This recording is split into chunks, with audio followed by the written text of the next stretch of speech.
Hello po sa mga turista na pupunta dito sa Hong Kong at nagbabalak na mag-exam ng driving. So, ano yung mga a-advise ko? Pagka kumuha kayo ng driving exam sa TAC-ON or TAC-ON Driving School, pwede nyo po silang i-message lang sa kanilang WhatsApp.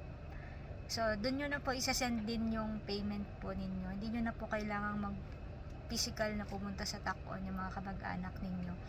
Pwede na lamang po pag pipick upin na yung papers po. Kailangan nyo pong kunin yon para makapag-exam po kayo. So, napakadali na po yan. Pwede nyo pong puntahan dito sa may Admiralty.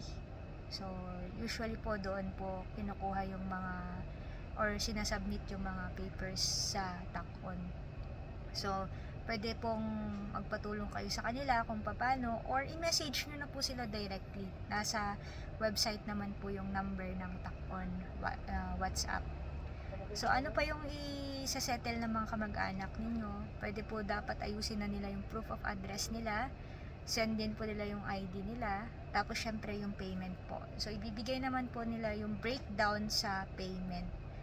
So, minimal naman po yung kinukuha nilang dagdag para dun sa pag-asikaso nila ng exam.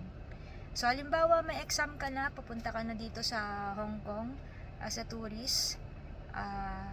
Hopefully, hindi ka ma-offload. So, maganda po kapag kumuha kayo ng hotel booking dahil kapag boarding house po ang kinuha nyo, may possibility kayong ma-offload.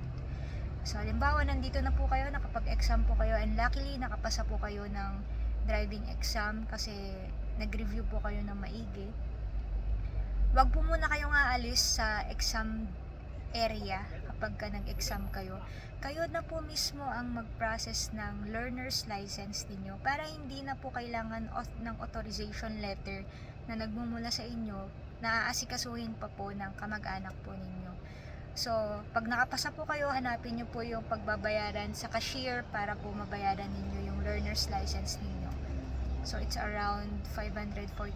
Nag-increase na po sila ngayong 2026. Tapos po, kapag nabayaran nyo na po yun, syempre may schedule na po kayo ng exam ninyo. Mag-ingat lang po kayo sa mga sinasuggest po nila sa inyo. Let's say po, pabalik-balik na po kayo sa Hong Kong, mahirap po na yung nag-sponsor po sa inyo, yun lang po yung mag-sponsor. Pwede po kasi na may iba pang mag-sponsor sa inyo para hindi po palaging nagagamit yung pangalan nila sa immigration na may chances po na baka ma-offload. Kasi may kaibigan din po tayo na na-offload po yung turista nila dahil question ng immigration kung bakit na-afford niya na magpapunta dito ng maraming beses sa mga kamag-anak. So, mahirap pong ma-offload. Wala tayong choice kundi umuwi. Ang mahirap pa doon, galing na po siya sa Pilipinas, naka-flight na po siya, nandito na po siya sa Hong Kong, pero na-offload pa rin po siya. Ayan po. So, kapilitan po na umuwi ng Pilipinas. Ano pa ba? Yun lamang po. Tanong lang po kayo kung meron po kayong gustong itanong, magre-reply naman po ako. Yun lang. Salamat.